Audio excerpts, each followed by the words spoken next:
அதனால தாங்க சொல்லுவாங்க, இப்போ ஆளை நீங்கள் வெளியே கூட காமிச்சிக்காமல் நீங்கள் இருக்கலாம், எப்படி வேணாலும் சம்பாதிங்க, கோடி கோடியாக சம்பாதிங்க, ஆளக்கூடிய அரசனாருங்க, என்ன வேணாலும் இருந்துட்டு போங்க. ஆலயத்துக்குள்ளே போனால் இறைவனுக்கு சரிசமமாக அந்த மேடை போட்டு அமரக்கூடாது அப்படிங்கிறது சொல்கிறதும், ஆலயத்துக்குள்ளே போய் கொடை பிடிக்காத, அடுத்தவனுக்கு சாமரம் வீசாத அப்படின்லாம் சொல்கிறதுக்கு காரணம் என்னன்னா, அந்த இடத்தில் ஒரு உயரிய சக்தி இருக்கிறது, இந்த பிரபஞ்சத்தை ஆட்டி படைக்கக்கூடிய ஒரு சக்தி அங்கே இருக்கு, அவருக்கு முன்னாடி நம்ம ஒன்றுமே இல்லை அப்படிங்கிறத தெரிஞ்சுக்கு அப்படிங்கிறதுக்கு தான் இந்த மாதிரி வழிமுறைகளை எல்லாம் நம் முன்னோர்கள் நமக்கு எடுத்து சொன்னார்கள்.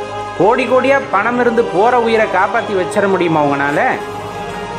இந்த நேரம், இந்த தேதி, இந்த மணித்துளின்னு குறிக்கப்பட்ட நம்ம உயிருக்கு யாராவது வந்துட்டு அந்த நீட்சியை வாங்க முடியுமா அப்படின்னா கட்டாயமாக வாங்க முடியாது. அப்புறம் என்னத்துக்கு நமக்கு இந்த தேவையில்லாத ஆடம்பரங்கள், அதே போல் அந்த தலைகணம், செருக்கு, இதெல்லாம் இறைவன் ஆலயத்தில் மட்டுமல்ல, எந்த இடத்திலுமே தான் தான் அப்படிங்கிற அந்த ஒரு அகந்தையோடு இருந்தால் இறைவன் அவர்களை மேன்மையடைய செய்வதில்லை. சதா இறைவனின் ஞாபகத்திலே நாம் இருக்க வேண்டும். பணம் படைத்தவன் பெரியவன் என்று நினைத்து அவனுக்கு சாமரம் வீச ஆரம்பித்து விட்டாய் என்றால் அந்த ஆன்மீகத்தில் இருப்பதற்கான அர்த்தமே இல்லாமல் போய்விடும்.